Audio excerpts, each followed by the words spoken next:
Perpendicular to surface at every point, ऐसे लगेगा बच्चों, ऐसे लगाया, पूरा का पूरा शेप सर ये बाहर खींच भी सकता है नहीं, बल्क हमेशा वॉल्यूम डिक्रीज करता है बच्चों।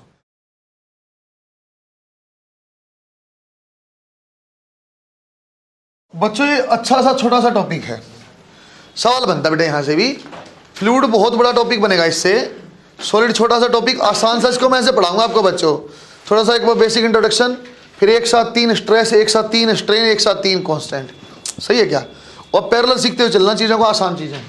प्रॉपर्टी ऑफ सॉलिड में पढ़ते देखो, पहले सबसे पहली चीज़ होती है बच्चों इसमें, कौन सी चीज़ इलास्टिक है, इलास्टिसिटी किसको बोला है, व्हाट इज इलास्टिसिटी, ऐसा बोला जाता है, इसको क्या बोला जाएगा, इलास्टिसिटी होती क्या है बच्चों। हमें एक मिसकंसेप्ट यहाँ रहता है, जैसे हमने इलास्टिक का मतलब समझा हुआ रबड़ है ना, सिंपल जो बच्चे नोट की गड्डी में डालते हैं ऐसे वाला, ऐसे बनाने वाला कुछ कुछ, हम इलास्टिक को वो मानते हैं, ऐसा इलास्टिक नहीं होता है। या बोला जाए आपका रबड़ ज़्यादा इलास्टिक है कि स्टील ज़्यादा इलास्टिक है, इस टाइप की चीज़ें। बच्चों पहली बात ये समझाएंगे, इलास्टिसिटी आपका एक्सटेंशन नहीं होता है, उल्टा चैप्टर के लास्ट में जब पढ़ाऊंगा एक्सटेंशन तो बल्कि अलग चीज़ होती है, इससे कोई लेना देना नहीं होता। 2-3 चीज़ें यहाँ आपको कन्फर्म करके समझनी है, एक इलास्टिक क्या है, 2 चीज़ें फिर एक जैसी शक्ल आएगी बच्चों, हार्डनेस और स्ट्रेंथ, हार्डनेस और स्ट्रेंथ 2 बिल्कुल अलग चीज़ें, एक जैसी चीज़ नहीं होती है, अभी हमें लिटरली एक जैसी लगती है। डक्टाइल और ब्रिटल, इन 2-3 चीज़ों को आप लास्ट तक जाते हैं डिफरेंशिएट करोगे। एक लाइन पहले इलास्टिसिटी में लिखाऊंगा बच्चों, it is property of an object due to which object regains, regain को अंडरलाइन बेटा, due to which object regains its original shape after removal of external force, after removal of और आपका external force, after removal of external force. बच्चों आपने एक force लगाई तो उसको जब आप हटा दोगे तो पहले जिस शेप में आ जाएगा उसको बोला जाता है बेटा। एक लाइन यहाँ लिख लो बच्चों, स्टील और रबर में या कोई भी मेटल आप देखते हैं बेटा, उसको डिफॉर्म करना ही कम, वो बहुत कम डिफॉर्म होती है, बहुत कम डिफॉर्म हो तो रिगेन करना भी आसान है। रबर को 2-4 बार खींच देना, पहले जैसा कभी बन ही नहीं पाएगा, तो पहले जैसा जो बन जाए ना उसको बोलते हैं आइडियल। तो बच्चों बोला जाता है क्वार्ट्ज एक मेटेरियल होता है, ये बच्चों बोला जाता परफेक्टली आपका इलास्टिक है, क्वार्ट्ज आपका परफेक्टली इलास्टिक। सर ऐसे क्यों बोला जाता, क्यों आप लेना चाहते हो? घड़ी कंपनी सुनी आपने क्वार्ट्ज, अब दीवार घड़ी की देखना बेटा, क्वार्ट्ज कंपनी आती है बच्चों, खासकर वो तब आती है जब पेंडुलम वाले घड़े होते थे पुराने जमानों में। अरे क्वार्ट्ज का जो आपका वो पेंडुलम होता था घड़ी में जो नीचे लटकता वो क्वार्ट्ज से बनता है एक्चुअली, बहुत महंगी चीज़ है आइडियल के लिए, जो आपका सही टाइम बताने घड़ी है वहाँ बना हुआ है, वो अपनी घड़ियों में नहीं होता। क्यों? कि सर मेटल भी है, सर आप जानते हो टेम्परेचर से टाइम पीरियड में फर्क पड़ता, हमने थर्मल में पढ़ा था सर, टेम्परेचर बढ़ने से लेंथ बढ़ गई, लेंथ से टाइम पीरियड बढ़ता, ऐसा कुछ। हम चाहते हैं घड़ी सही टाइम दिखाए, ना स्लो हो ना फास्ट हो, इसलिए मैं चाहता नहीं पहली बात तो एक्सटेंशन ना हो, यदि हो जाए तो वापस रिगेन कर ले, लेंथ पे प्रभाव ना पड़े, इसलिए क्वार्ट्ज से बना रहता है जहाँ आपको एग्जैक्ट टाइम दिखाना होता है। देखो एक लाइन एक बार, quartz is a perfect elastic material, एक लाइन और लिखो नीचे स्टार बना के, steel is more elastic than rubber, steel is more elastic than rubber. बस एक वर्ड यही मैं आपको प्लास्टिक भी बता रहा हूं, एक बार डिफरेंशिएट समझना बेटा, जब चैप्टर खत्म कराऊंगा इन चीजों को दोबारा आपको बोलूंगा, इलास्टिक को प्लास्टिक को। एक आएगा बच्चों आपका अलग अलग और भी है, जैसे इलास्टोमर होता है, और भी बहुत सारी चीजें हैं। इलास्टोमर रबर जैसा होता है, थोड़ी सी फोर्स लगाओ एक्सटेंशन फटाफट मिलेगा। अब इसकी जरूरत है क्योंकि मैं एक्सटेंशन जानता नहीं, फोर्स जानता नहीं हूँ, लेकिन एक चीज होती है बेटा, इलास्टिक परफेक्ट जैसा छोड़ा वैसे ही पहले जैसा बन गया। एक होता प्लास्टिक, जिसको आपने जैसे छेड़ा, जैसे मिट्टी क्ले देखो आप, क्ले जो होती है ना जिससे अभी खिलौने वगैरह बनाते हो, गिल्ली किया क्ले को, आपने जैसा बनाया ऐसे ही छोड़ दो, ऐसे ही रहेगी।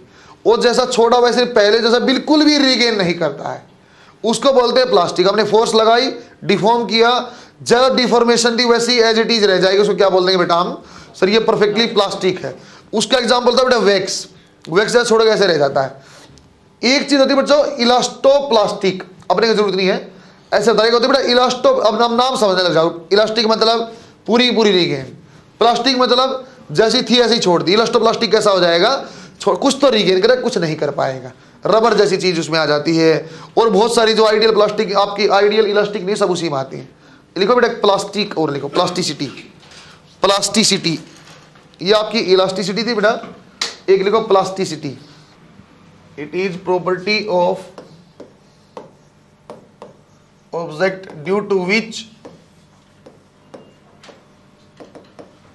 Object will never be in original shape, original object will never be in original shape even after removal of external force, even after removal of external force।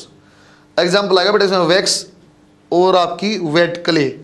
बच्चों क्ले होती मिट्टी से खिलौने बनते हैं ना, रेत नहीं बोल रहा मैं, क्ले बोल रहा हूँ। Even after removal of external force, example लिख लो वैक्स। बच्चों ऐसी चीजें हैं, आप मिट्टी देखो बेटा, मिट्टी का घड़ा बनाते, जैसा बना दिया सही रह गया बस। वो जैसे मिट्टी का ऐसा लोथड़ा था पहले, दोबारा मटका ऐसा कभी नहीं कहा कि वो लोथड़ा बन गया वापिस, हमने मटका बना दिया मटका रह गया वो, है ना, उसको प्लास्टिक बोलते हैं। जैसे मोमबत्ती थी बेटा, आपने मोमबत्ती बना दिया ऐसे छोड़ दिया, जला लोगे तो उसके अंदर जैसे ही बन गई ना ऐसी ऐसी वैसी रहती है, तोड़ के फेंक दो एक अलग बात है, लेकिन वो वापस पहले जैसी मोमबत्ती कभी नहीं बनने वाली, जबकि मोम वहाँ है। बच्चे एक वर्ड आता है रिस्टोरिंग फोर्स। अब ये हो सकता है ये वापस रीगेन क्यों करे इसे, ये आपने पहले जो इलास्टिक वाले में बताया ये क्यों रीगेन करती है। अच्छे सुना बेटा बात को बच्चों, कोई भी स्ट्रेस का बेस होता है एक्चुअली रिस्टोरिंग फोर्स, कोई भी स्ट्रेस का बेस होता है बेटा रिस्टोरिंग फोर्स। स्ट्रेस है तो स्ट्रेन की बात करते हैं, वरना नहीं आने वाली है। सही है क्या? दोबारा देखो बच्चों, यदि अपने पास कोई ऐसा बेटा ऑब्जेक्ट है, हमने ऐसे कोई सिलेंड्रिकल रोड पे ऐसी फोर्स लगाई एफ, और इसका बच्चों ए लिखा मैंने cross sectional area. Cross sectional area आपको अच्छे समझा चुका हूं बेटा मैं। क्रॉस सेक्शनल एरिया जब कंडक्शन पढ़ाता था आपको समझाया था।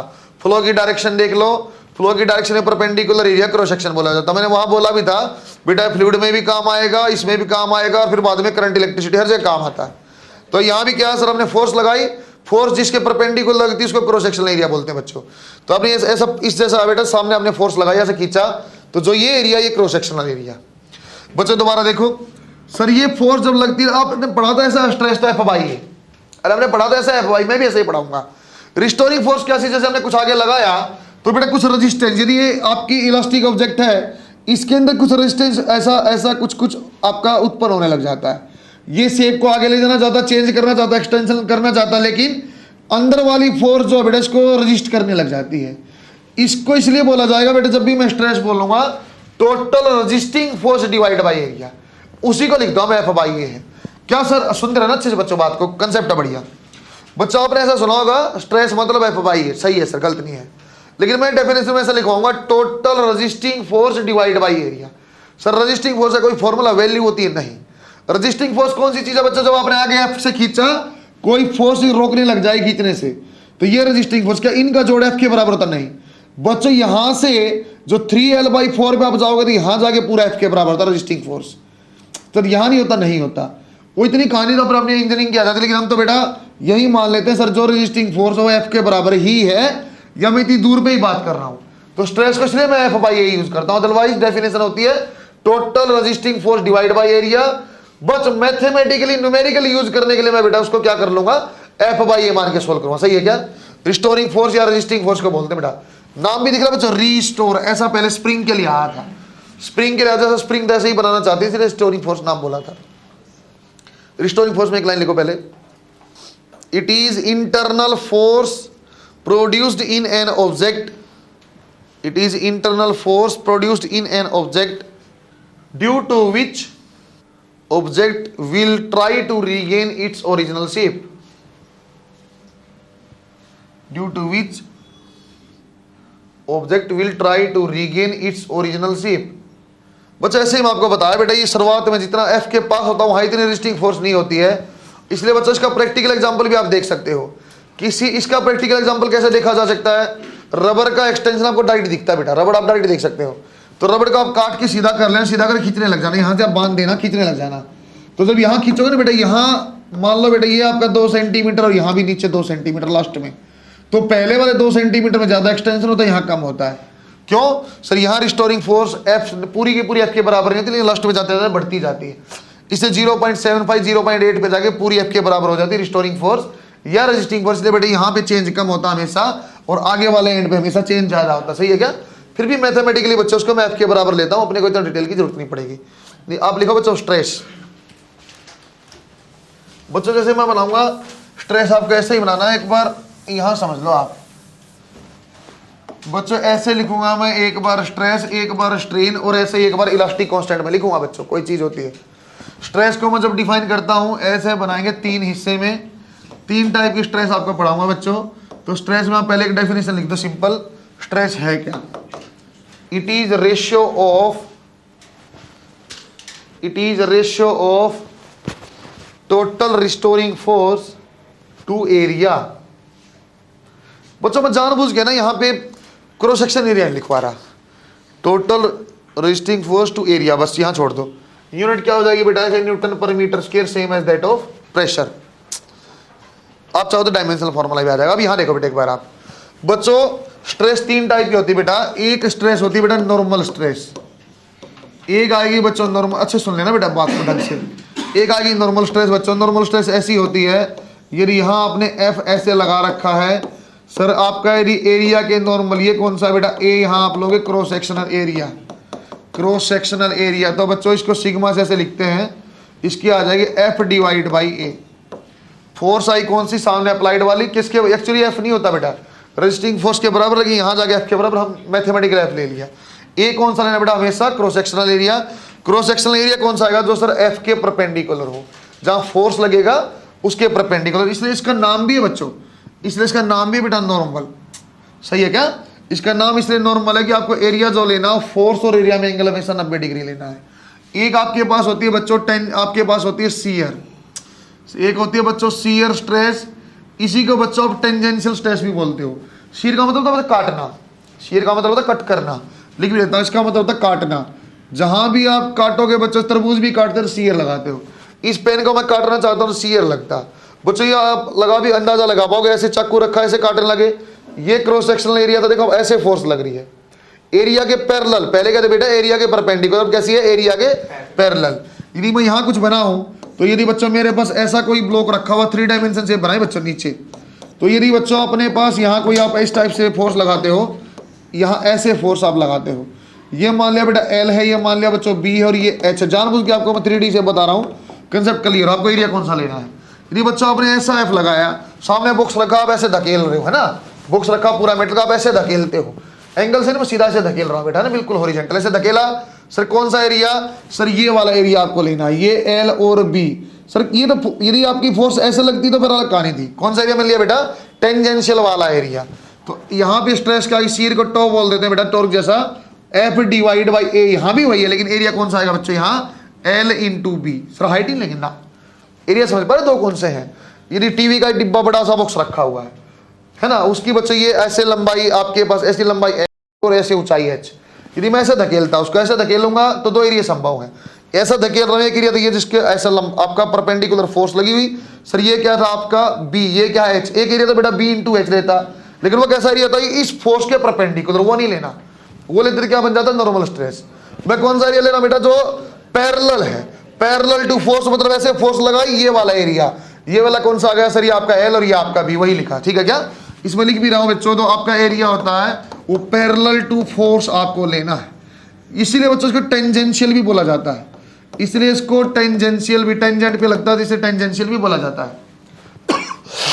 2 बातें समझ में आपको आई? यदि एरिया आपने लिया बच्चों फोर्स के परपेंडिकुलर, नॉर्मल स्ट्रेस बनेगा। फोर्स के पैरेलल लिया तो बच्चों कैसा बनेगा? सीयर बनेगा। एक बन जाता बच्चों आपके पास वॉल्यूमेट्रिक स्ट्रेस। वॉल्यूमेट्रिक का नाम ही सुन गया होगा बच्चों आपको, इसको बच्चों बल्क भी बोल देते हैं बेटा। बल्क का मतलब पूरा का पूरा, अच्छे सुनते रहना बात को यार, बल्क भी बोल देते हैं बच्चों। यहाँ देखो एक बार, सर यहाँ क्या बनेगा? यहाँ ऐसा बनता बच्चों, ये कहानी आपको समझा चुका हूं मैं, एक बार थोड़ा सा हिंट मैंने दिया था जब आपको मैं थर्मो में वर्क डन समझा रहा था बच्चों, अलग अलग प्रोसेस के, वहां मैंने बल्क मॉडुलस दिया था, P डिवाइड बाई, है ना, ऐसा कुछ। मैं बोलता बेटा पहले ही माइनस साइन होता, आपको ऐसा कुछ मैंने बताया था कि सर माइनस क्यों नहीं लगा रहे, क्योंकि पहले डीवी में ही। बल्क मॉडल्स का मतलब क्या होता है बच्चों? कोई चीज एक स्फीयर है, उसके ऐसे हाथों के बीच में पकड़ा हुआ है और एक साथ हाथों को पूरा दबा रहे हो, तो यहां बच्चों फोर्स लगती है ऐसे चारों तरफ से, perpendicular to surface at every point, perpendicular to surface at every point ऐसे लगेगा बच्चों। ऐसे लगाया पूरा का पूरा शेप, सर ये बाहर खींच भी सकता है नहीं, बल्क हमेशा वॉल्यूम डिक्रीज करता है बच्चों, ये कंप्रेशन वाला काम, इसलिए वॉल्यूमेट्री का वहां डेल्टा वी में नेगेटिव लेते थे। हमेशा आप दबाओगे दबाओगे दबाओगे तो बच्चों यहां आपका क्या बन जाएगा? ये स्ट्रेस बन जाएगा आपका पास सर वॉल्यूमेट्रिक स्ट्रेस, ये बन जाएगा बेटा फोर्स, फिर डिवाइड बाई एरिया। एरिया कौन सा बच्चों, यहाँ पूरा सरफेस एरिया। फोर्स क्या, perpendicular eight every point, perpendicular eight every point. बच्चों ऐसी चीज क्यों क्या बोलते थे, याद है तो आपको, प्रेशर। अरे ये स्ट्रेस है ही नहीं, वॉल्यूमेट्रिक स्ट्रेस तो एक्चुअली प्रेशर है। प्रेशर क्या होता है, हर पॉइंट पे परपेंडिकुलर लगता है। परपेंडिकुलर क्यों लगता है सर, उस पॉइंट की force divide by area, force divide by area, force divide by area, इसलिए यहाँ लगता है। सर ये कहाँ लगा है, 3 डायमेंशन शेप में लगता है, स्फीयरिकल में, क्यूबिकल में लगे। हर पॉइंट पे परपेंडिकुलर फोर्स लेनी है, पूरा एरिया लेना है। तो मतलब ये सोल्व करना पड़ेगा नहीं, अब प्रेशर ले लो, वही सीधा सीधा क्या दिया बच्चों, बल्क स्ट्रेस। सही है क्या। कंबाइंड एग्जांपल आप देखो, एक ये पढ़ी नहीं तुम लोगों ने चीज। कंबाइंड एग्जांपल आप देखो, अपनी किताब रखी हुई, अपने पास एक ऐसे बुक रखी हुई बच्चों, है ना, ये ऐसे किताब रखी हुई फिजिक्स की। आपने क्या किया, इसके ऊपर बच्चों ऐसा फोर्स लगा दिया। बच्चों जानबूझ के मैं डाटा ले रहा हूँ बेटा, ये मैंने बोल दिया 10 है, यूनिट ले रहा हूँ, ये बोल दिया 2 है, और ये मैंने बोल दिया 8। जानबूझ के इस टाइप से मैंने कुछ ले लिया है, 3 डायमेंशनल शेप मैंने बनाई है। और इस पे बच्चों अब लग गया अपने पास इस टाइप से एक फोर्स लग गई F, और ये थीटा दे दिया।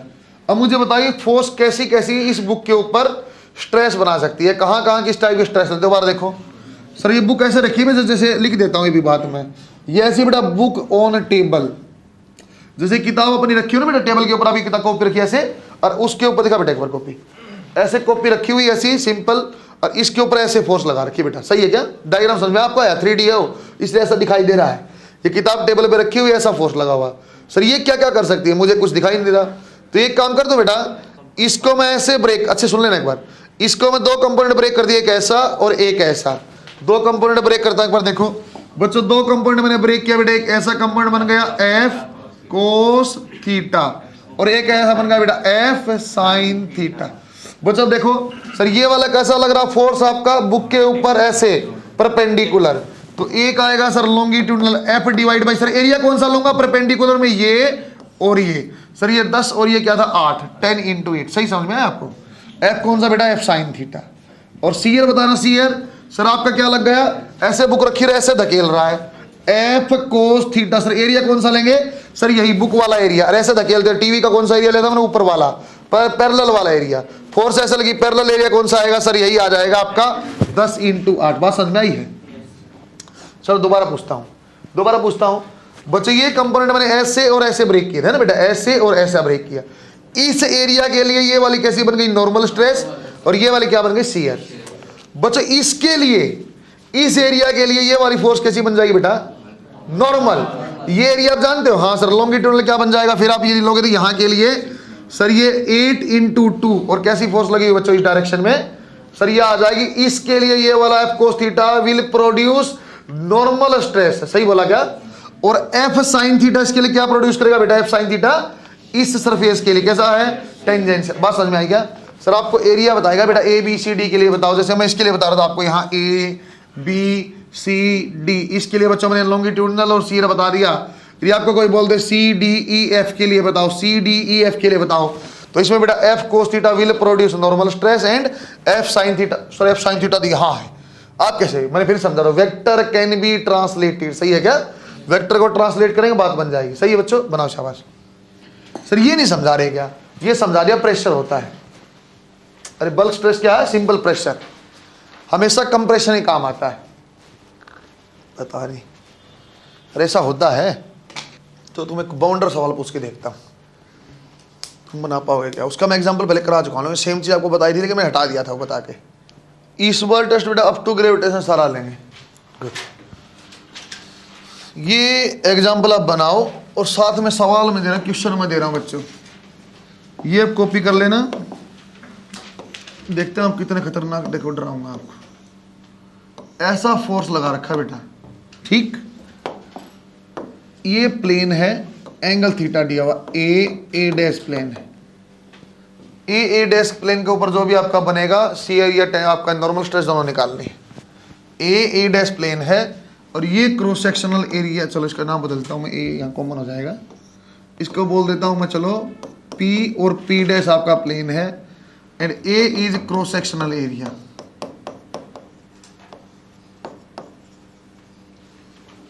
ऑप्शन ऐसे बेटा F sine theta by A, F by A sign theta, ऐसे ऐसे ऑप्शन है। ये सवाल आप सोल्व करना, सिंगल स्टार भी मार्क कर लो, ये कॉपी करो, उसको बनाओ।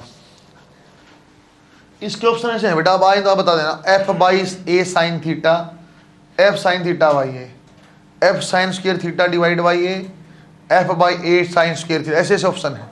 बस साइन कोस आएगा, स्क्वायर में भी सिंपल में जैसे आया बता देना। पी डैश के ऊपर आपको नॉर्मल भी स्ट्रेस निकालनी है और आपको टेंजेंशियल या शियर स्ट्रेस भी निकालनी है। ऐसे लिख लो, find out stress at P dash plane. ये प्लेन समझ गए कि ऐसा पाइप है, पाइप के अंदर ऐसा लिखा हुआ एंगल थीटा है, सिंगल स्टार है, आ चुका सवाल ये। चलो आपको हिंट दे रहा हूं बच्चों कैसे करना है। जिस प्लेन के ऊपर आपको स्ट्रेस निकालनी है ना बेटा, उस प्लेन के परपेंडिकुलर फोर्स लेना है और उस प्लेन के पैरेलल फोर्स लेना है। बात समझेगा? और एफ को यहीं मत ब्रेक कर लेना, एफ यहां लेके जाओ, फिर एक इसके अलोंग और एक इसके आपके परपेंडिकुलर, एक इसके अलोंग ब्रेक करना। सर इस प्लेन का एरिया क्या है? सर इस प्लेन का एरिया क्या है? इस प्लेन का एरिया बताना बच्चों क्या है? पाइप का क्रॉस सेक्शनल एरिया तो ए है, इसका क्रॉस सेक्शनल एरिया तो ए, इसका एरिया मुझे नहीं पता। इसका एरिया क्या आएगा? ए डिवाइड बाई कोस थीटा, उल्टा आएगा। बना देखो पहले बच्चों, ऐसी पाइप है बेटा, ऐसे फोर्स एफ लगा हुआ और ये आपका प्लेन है। दोबारा देखो एक बार, सर ये थीटा है तो ये वाला एरिया क्या था बच्चों? ये वाला एरिया ए था, और ये वाला एरिया आपका क्या था? ए था। और बच्चों सर ये एरिया क्या होगा? तो ए कोस थीटा कर दो ना ना ना ना। और ये क्या देखो ट्राइंगल में, सर ये आपका बेस है, ये परपेंडिकुलर, ऐसे ही तो है, ये आपका क्या है? बेस है, ये क्या है? हाइपोटेन्यूज आपको निकालना है, तो देख लो क्या बन जाएगा। ए बाई देखो बेटा क्या है आपका? एक्स मान लो, ये आपका थीटा है, ये आपका परपेंडिकुलर, तो x perpendicular divide by hypotenuse क्या बन? साइन, साइन की फॉर्म में आ जाएगा। तो आंसर क्या आ जाएगा बेटा? X is equal to a divide by sine theta, a divide by sine theta. सही। क्रॉस सेक्शन एरिया आपको दिया हुआ था, ये वाला ए था, लेकिन एक्स वाला आप नहीं जानते इसलिए ऐसा। बस जो थीटा चेंज कर देता ना, वो थीटा कहीं और से देता तो कहीं अलग देता, यहां से थीटा दे देता तो अलग आंसर होता, यहां से दे देता कुछ अलग होता, आपको देखना पड़ेगा। ए बाई साइन थीटा आ गया बेटा। अब आप सोल्व करोगे, सर ये प्लेन है, इसका area A divide by sine theta है, तो एक फोर्स आपकी ये एफ है। सर मेरे कोई काम किया क्या? नहीं है। तो अब एक काम करो सर, एफ को ब्रेक कर लो, एक कंपोनेंट यहां चला जाएगा एफ कोस थीटा, और एक कंपोनेंट यहां आ जाएगा बेटा एफ साइन थीटा। सही लिखा क्या बच्चों? जो परपेंडिकुलर लगता है एरिया पे उसको बोलते हैं नॉर्मल। नॉर्मल क्या आ जाएगा? F sine theta divide by A by sine theta. Answer आ जाएगा बेटा F by A sine square theta. Shear कैसी आती है? फोर्स आपका पैरेलल है एरिया के, तो F cos theta divide by A divide by sine theta. क्या आंसर आ जाएगा बेटा? F sine theta cos theta. ऐसे ऑप्शन नहीं था बेटा, उसने क्या किया? ऑप्शन में मल्टीप्लाई डिवाइड बाई 2 किया, ऑप्शन ऐसे थे मल्टीप्लाई डिवाइड बाई 2 किया, तो आंसर दिया था F sine 2 theta divide by 2। ऐसे ऑप्शन दिया। अरे बात समझे क्या? एरिया का भी सिर्फ डेफिनेशन में समझा रहा हूं आपको, सिर्फ डेफिनेशन में आपको पैरेलल और परपेंडिकुलर लेना है। पैरेलल भी किसका? जिस एरिया पे पूछा इसका। फिर ये क्या था? ये आपका ए दिया था, ये थीटा है, तो आप देख लेना क्या बन जाएगा? ये परपेंडिकुलर, ये आपका हाइपोटेन्यूज है। कैसे पता चला? दोनों एंगल होते हैं, आपका क्या बेस है, तो A divide by this, A divide by hypotenuse sine theta. ऐसे सर थीटा यदि यहां दिया होता तो बेटा थीटा यदि यहां दिया होता अलग हो जाए, ए बाई कोस थीटा। वो जो भी जहां जैसा दिया वो चेंज करना पड़ेगा। कितने बच्चों को बिल्कुल पल्ले ही नहीं पड़ा ये? बच्चों आपने पहले सवाल किया बेटा, गुड। ये समझ में आया बच्चों? आपको समझ में आया? आपको दोबारा सुन लो एक बार, आप इसकी मजबूरी सुनो बेटा। एफ से सीधा पूछता था आंसर बताते दिए से, एरिया ए पे पूछता था, मैं सीधा आंसर दे रहा बेटा एफ बाई ए, उत्तर आ गया। सीधा अपने से कोई पूछता ना तो मैं उत्तर दे रहा बेटा एफ बाई ए, उत्तर आ गया। उसने इसके ऊपर नहीं पूछा है, इस प्लेन की बजाय इस प्लेन पे पूछ लिया। तो पहले अपना ये फर्ज बनता सर, जो फोर्स ऐसी लगी हुई ना, जो फोर्स ऐसे लगी हुई, इस फोर्स को ब्रेक करो, क्योंकि सर ये ना तो फोर्स के परपेंडिकुलर ना ही पैरेलल है, तो इस फोर्स को ब्रेक किया, एक परपेंडिकुलर एक पैरेलल। ठीक है सर। अगला सवाल यह, सर इस प्लेन का एरिया क्या है? मैं बोला नहीं जानता। मैं ये वाला एरिया तो जानता हूं, लेकिन ये नहीं जानता हूं। ये वाला एरिया तो जानता हूं बच्चों, ये नहीं जानता हूं। तो इसको मैंने जो नहीं जानता एक्स मान लिया, जो जानता हूं ए आप जानते हो। ये ट्राइंगल में क्या बन जाए सर? ये परपेंडिकुलर, ये आपका hypotenuse, perpendicular divide by hypotenuse sine, area भी आ गया। एरिया आ गया, फोर्स हमने ब्रेक कर लिया, तो एक आपका परपेंडिकुलर कंपोनेंट, एक आपका पैरेलल, आंसर आ जाएगा। अच्छा सवाल है बेटा, सिंगल स्टार आपने मार्क किया होगा। इसके ऑप्शन देखिए बच्चा टिक नहीं करता है, इसके ऑप्शन डेंजरस से आते हैं। बच्चा एफ बाई ए से बाहर नहीं निकल पाता है, या हद करेगा तो फोर्स कंपोनेंट ब्रेक कर लेगा, बस इस सेकंड जा पाएगा। वो एरिया का कंपोनेंट नहीं लेता है। क्या एरिया एक वेक्टर क्वांटिटी है सर? क्या एरिया एक वेक्टर क्वांटिटी है? अरे होती है भाई, इसलिए आप ई डॉट ए करते रहते हो, याद है क्या? एरिया वेक्टर क्वांटिटी, एरिया के साथ परपेंडिकुलर टू सरफेस एरिया होता है। टॉपिक लिखो बेटा स्ट्रेन, सवाल बनेंगे इसके ऊपर, कंबाइंड में स्ट्रेस और स्ट्रेन और वाई पढ़ा के जब एक साथ कराऊंगा सवाल, इस पे बहुत सारे बनेंगे, अच्छे अच्छे बना बच्चों आपने। अब टॉपिक लिखो बेटा strain, it is ratio of change in dimension to original dimension. It is ratio of change in dimension to original dimension. It is a unitless and dimensionless quantity. It is a unitless and dimensionless quantity. फिर बच्चों में 3 stress आपने पढ़ी थी, तो 3 strain भी ऐसे ही पढ़ाऊंगा बेटा। जैसे हमने 3 स्ट्रेस पढ़ी थी बच्चों, ऐसे ही बेटा आपके 3 स्ट्रेन भी आ जाएंगी। जैसे वहां थी ऐसे ही बच्चों, जैसे यहाँ शियर नाम था तो यहाँ आ जाएगा बेटा शियर स्ट्रेन, डायग्राम चेंज नहीं होगा बच्चों। जैसे नॉर्मल था तो यहाँ आ जाएगा बेटा लॉन्गिट्यूडनल स्ट्रेन। और जैसे बच्चों आपका वहां था बेटा वॉल्यूमेट्रिक स्ट्रेस या आपका बल्क, तो यहाँ आ जाएगा बेटा वॉल्यूमेट्रिक स्ट्रेन। नाम वही के वही पहले जैसे ही आ गए, ऐसे ही 3 चीजें बाद में भी आएंगे बच्चों। सर आपने डायग्राम पहले ही जानते हो बच्चों, ऐसा यदि लगता था एफ और ए, तो यहाँ आ जाएगा लॉन्गिट्यूडनल स्ट्रेन आएगी बच्चों डेल्टा एल बाई एल। ये क्या होता है? चेंज इन लेंथ बच्चों, चाहे डिक्रीज हो चाहे इंक्रीज हो, change in length divide by original length. दोबारा देखो, ये डायग्राम भी आपको याद है, मैं इसको 2D में बना देता सिंपल। आप ऐसे एफ फोर्स लगाते थे तो बच्चों थोड़ा सा डिफॉर्म हो गया बेटा, थोड़ा सा डिफॉर्म हो गया, यहाँ चला गया थीटा। तो बच्चों जो आपका थीटा है एक्चुअली वही आपका शियर स्ट्रेन है। मान लो बेटा ये हाइट आपके पास एल है और ये चेंज हुआ बच्चों यहाँ से डेल्टा एल, तो शियर स्ट्रेन जो आएगा वो टेन थीटा है, that is delta L divide by L. कैसे पता चला सर ये टेन थीटा ऐसा? क्योंकि परपेंडिकुलर डिवाइड बाई बेस।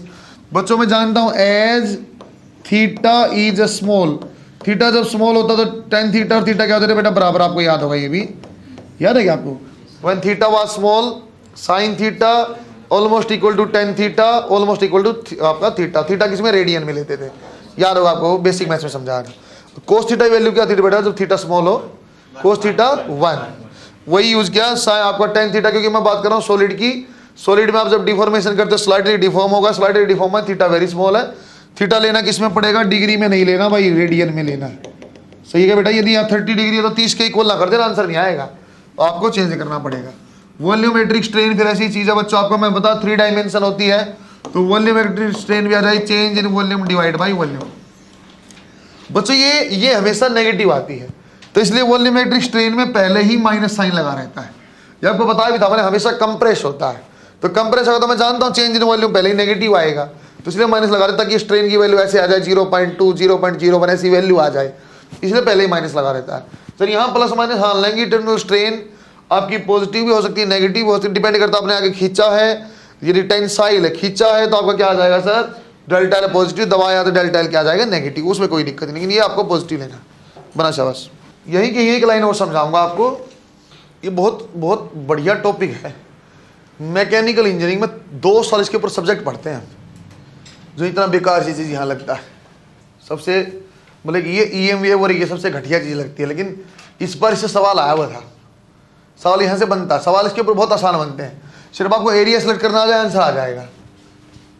वो समझदार आदमी आपसे सवाल नहीं पूछे, सिंपल मैं होता तो वहाँ 3D डायग्राम बना देता, 6, 8 और 3, अब सोल्व कर लो। तुम्हें ये नहीं पता एरिया कौन सा लेना है, बनाओ बच्चों आगे थोड़ा सा।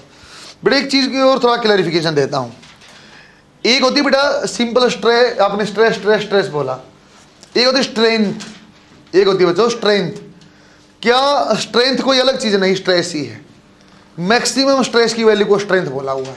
अरे सही है क्या? सवाल में बार बार लिखा मिलेगा breaking strength, breaking strength, breaking strength. Strength की यूनिट भी आपको मिलेगी न्यूटन पर मीटर स्क्वायर, वही मिलेगी। तो मैक्सिमम वैल्यूज होती है इसके ऊपर ब्रेक कर जाता है उसको, उस स्ट्रेस का नाम ब्रेकिंग स्ट्रेंथ होता है। सर स्ट्रेस किसके ऊपर, ब्रेकिंग स्ट्रेंथ किसके ऊपर डिपेंड करेगी?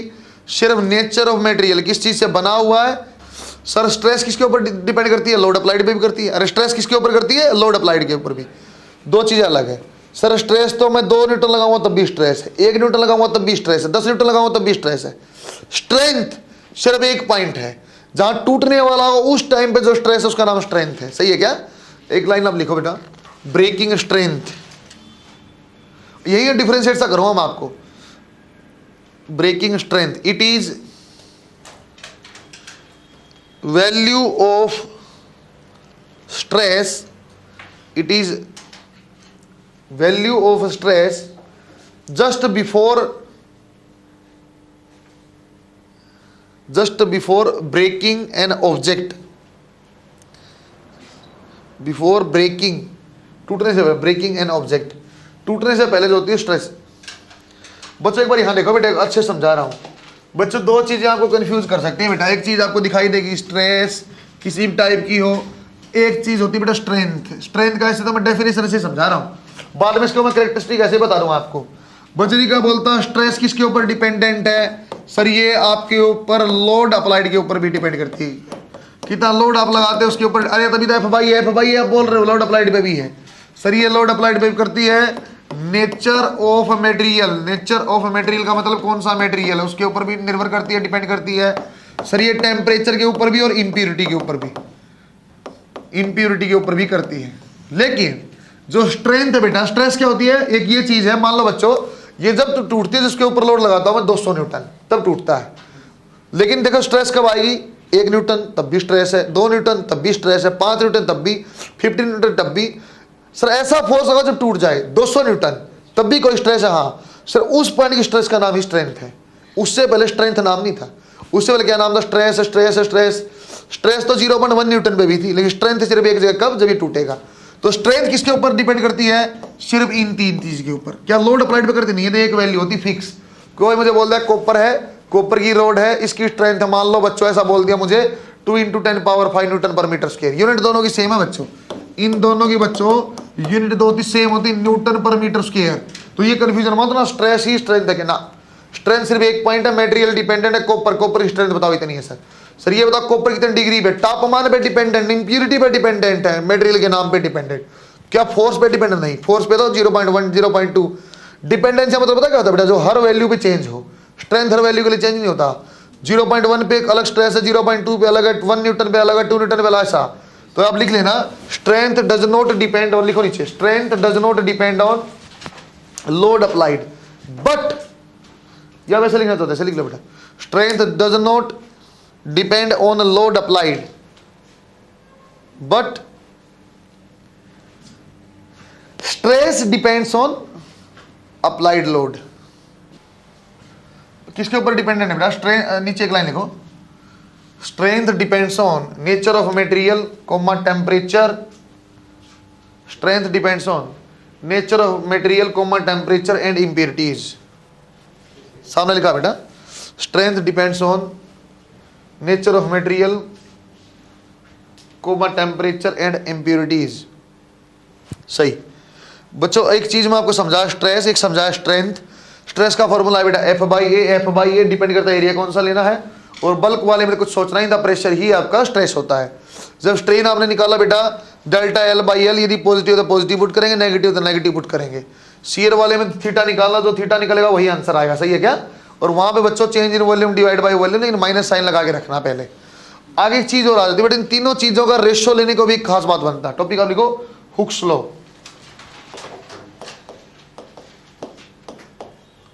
बड़ा इंपॉर्टेंट है भाई, बहुत इंपॉर्टेंट चीज बनती है। एक इलास्टिक लिमिट बोलूंगा या मैं प्रोपोर्शनल लिमिट बोलूंगा, लास्ट में जाकर डिफरेंशिएट कर पाऊंगा।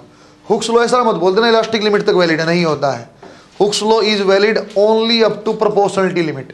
सही है क्या? हुक्स लॉ का मतलब क्या होता है? लिखो चले line, according to Hooke's law stress is directly proportional to strain. Stress is directly proportional to strain.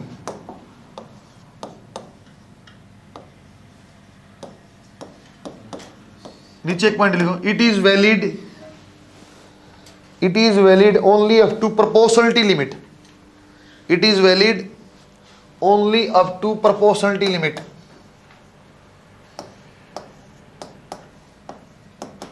Not up to elastic limit. Not up to elastic limit. बच्चों एक बार यहां देखो बेटा, डेफिनेशन क्या दिया बच्चों, हुक्स लॉ ने ऐसा बोला, यदि ये स्ट्रेस है और स्ट्रेन का ग्राफ बनेगा तो stress is directly proportional to state बने। ऐसा ये कहां तक वैलिड है बेटा, जब तक प्रोपोर्शनलिटी लिमिट है। कि बाद में ग्राफ जब बनाऊंगा ना बेटा, ऐसा कुछ ग्राफ बनेगा एक बाद में जाके, यहां तक इलास्टिक लिमिट होती, स्ट्रेट लाइन यहां तक, तो हुक्स लॉ वैलिड होता है सिर्फ स्ट्रेट लाइन तक, सिर्फ प्रोपोर्शनलिटी लिमिट तक बनता है। तो स्ट्रेस डिवाइड बाय स्ट्रेन क्या है, कांस्टेंट आएगा। बच्चों कांस्टेंट अलग अलग टाइप के होंगे बेटा, क्योंकि मैं जानता हूं 3 टाइप की आपने स्ट्रेस स्ट्रेन पढ़ी है, तो 3 टाइप का आपका कांस्टेंट भी होगा। याद देखो अच्छे से, अब फिर लिखना बेटा बाद में। बच्चों पहला होता है बेटा यंग्स मॉडुलस, है ना बेटा, कांस्टेंट का नाम होता है मॉडुलस। तो यंग्स मॉडुलस ऑफ इलास्टिसिटी बोला जाता है पहले वाले को। ये किसकी किसकी रेशियो होती है बेटा, वाई। सर ये आएगी स्ट्रेस माने नॉर्मल स्ट्रेस, और ऐसे ही समझाया था ना ऊपर, नॉर्मल पहले लिखा था, और डिवाइड बाई क्या आएगा बेटा, लॉन्गिट्यूडनल स्ट्रेन। अलग अलग 3 टाइप की बड़ी, तीनों की रेशियो। सर यंग्स मॉडुलस की जो वैल्यू होती है, ये आपका सॉलिड के लिए डिफाइंड है बच्चों। वाई की वैल्यू बच्चों लिक्विड के लिए और गैस के लिए 0 होती है। सही है क्या, लिक्विड और गैस के लिए क्या होगी बच्चों, इसकी वैल्यू 0 होगी। ये वैलिड होता है बच्चों सॉलिड के लिए ओनली, ये सॉलिड के लिए डिफाइंड होता, लिक्विड और गैस में डिफाइंड नहीं होता, उसकी वैल्यू 0 है। यदि आपको कोई बोल दे कोई रिजिड बॉडी है, रिजिड बॉडी है, तो वाई की वैल्यू वहां आएगी इनफाइनाइट। वो आपको मैं थोड़ी देर में बता दूंगा, जब फॉर्मूला बन जाएगा ना इसका, सर ये F divide by A delta L by, वो फॉर्मूला थोड़ी देर में बनाऊंगा, एक ही डिस्कशन करूंगा, और व्यू आपको बता रहा हूं बच्चों। सेकंड टाइप का होता है बेटा आपका, वहां सेकंड क्या लिखा था आपने बच्चों, शियर वाला। तो एक मोड आपका आ जाएगा बच्चों मॉडुलस ऑफ रिजिडिटी, उसको बोलता हूं बच्चों मैं जी। इसको बोलते हैं बेटा modulus of rigidity, modulus of rigidity. बच्चों ये आपका आ जाएगा बेटा कौन सा शियर स्ट्रेस, फॉर्मूला बाद में बनाऊंगा, अभी ऐसे ही लिख रहा हूं, shear stress divide by shear strain. फॉर्मूले अलग अलग लिख चुके हैं, बस एक साथ जोड़ना है। एक आ गया बेटा बल्क मॉडुलस। बच्चों बल्क मॉडुलस आपको पहले समझा चुका हूं। बल्क मॉडुलस बताना बच्चों, आइसोथर्मल में क्या था, आइसोथर्मल प्रोसेस में बल्क मॉडुलस की वैल्यू क्या आई थी, पी के बराबर, याद है तो पी। एडियाबेटिक में क्या था बेटा, गामा इंटू पी, याद है तो। बल्क मॉडुलस की वैल्यू क्या आएगी बच्चों, सर बल्क मॉडुलस ऐसे आया था, pressure divide by delta V by V, वो भी माइनस साइन के साथ पुट किया था हम लोगों ने, सोल्व किया, आपको याद है तो।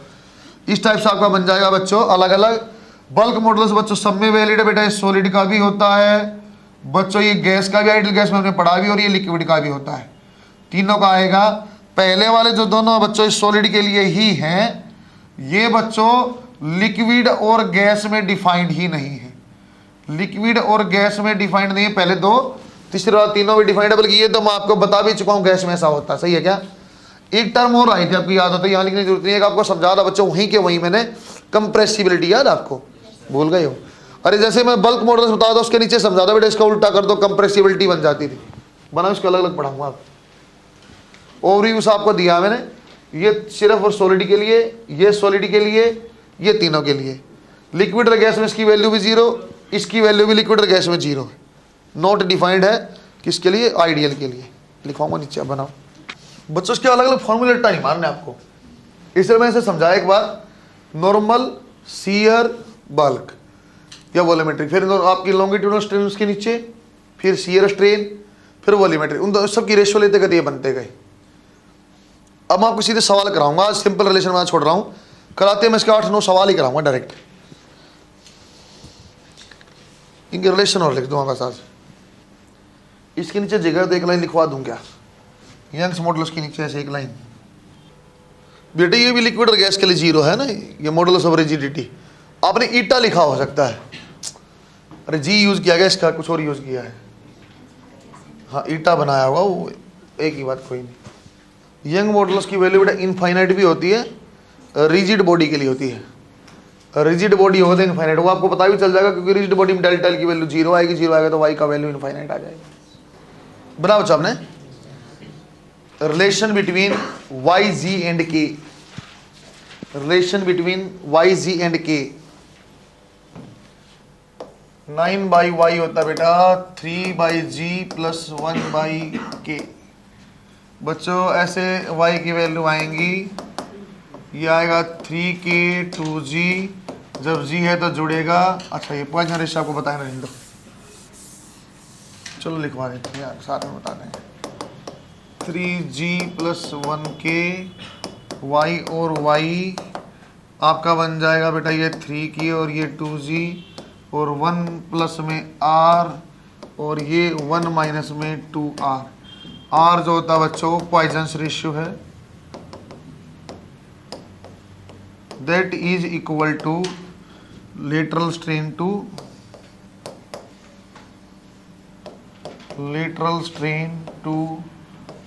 Longitudinal strain. ये होता है बेटा delta r by R divide by delta l by L. r की थियोरेटिकल वैल्यू ये ऐसे लिखवा रहा हूँ, थियोरेटिकल वैल्यू -1 से 0.5, प्रैक्टिकली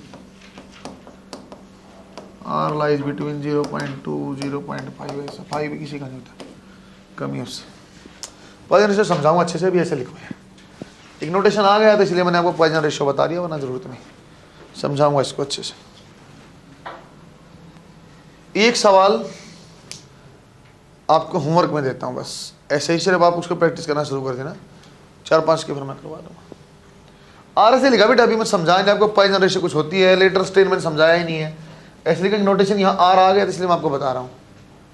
-1 से थियोरेटिकल ये होती नहीं, ऐसे ही लिखा हुआ है भाई, स्टेट पीएमटीओ में पूछते रहेंगे वैल्यू, और आजकल जो स्टैंडर्ड ऐसा हो गया स्टेट पीएमटी से भी गिरा हुआ, तो उसकी वैल्यू सीधी रेंज पूछते थे, वो संभव ही नहीं हो पाएगा आपका चेंज हो पाना, इतना जितना वहाँ लिखा हुआ है। एक सवाल आप लिखो, होमवर्क में आपको क्वेश्चन 1 और 2 देता हूँ, एक आप बना पाओगे आराम से दोनों ही, एक आधा पार्ट आप जानते हो, आधा मैं बनवाता हूँ। देखो एक बार, चलो डायग्राम बनाना सीधा। बच्चों एक अपने पास एक स्टील का वायर है, एक स्टील का वायर है बेटा, यंग्स मॉडुलस जो स्टील का है वो दिया हुआ बच्चों अपने पास, Young's modulus of steel is 2 × 10⁻11 newton पर metre square, area of this wire is 10 × this metre square. यहाँ बच्चों 3 kg आपका मास लटका हुआ है, length of this wire is 2 metre. सारा डाटा आपको दिया हुआ बच्चों, आपको निकालना बेटा, स्ट्रेस भी निकालना है बच्चों, आपको स्ट्रेन भी निकालना, और आपको एक्सटेंशन डेल्टा एल भी निकालना है। एक सवाल तो ये आ गया, सिंपल स्टील का वायर है, सारा डाटा दिया हुआ है, ऐसे इसको सोल्व करना। एक और देखो,